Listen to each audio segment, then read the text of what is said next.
مشوي جدر أو فقاعته.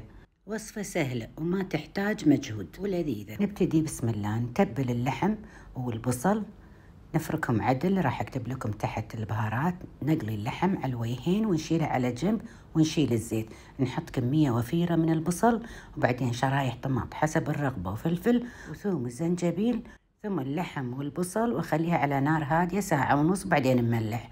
اللحم المستخدم من ديستريكت بوتشري، متوفر عندهم جميع أنواع اللحوم والدياي. حاليا مسوين أصناف ممتازة حق شهر رمضان، مثل تكة على الطريقة التركية، موزات بالأرزو، ويجيكم الطلب في كيس حافظة الحرارة وأيضا مع أكياس ثلج. تقدرون تطلبون من موقعهم أو من طلبات ودليفري.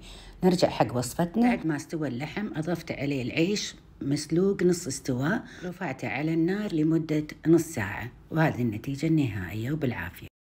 مشوي جدر أو فقاعته. وصفة سهلة وما تحتاج مجهود ولذيذة. نبتدي بسم الله، نتبل اللحم والبصل، نفركهم عدل. راح أكتب لكم تحت البهارات. نقلي اللحم على الوجهين ونشيله على جنب ونشيل الزيت. نحط كمية وفيرة من البصل وبعدين شرايح طماط حسب الرغبة وفلفل وثوم وزنجبيل، ثم اللحم والبصل وخليها على نار هادية ساعة ونص بعدين نملح.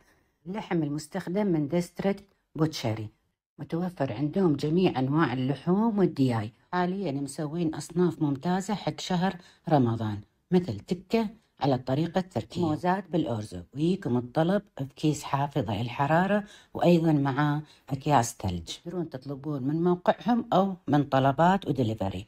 نرجع حق وصفتنا. بعد ما استوى اللحم أضفت عليه العيش مسلوق نص استواء، رفعته على النار لمدة نص ساعة، وهذه النتيجة النهائية وبالعافية.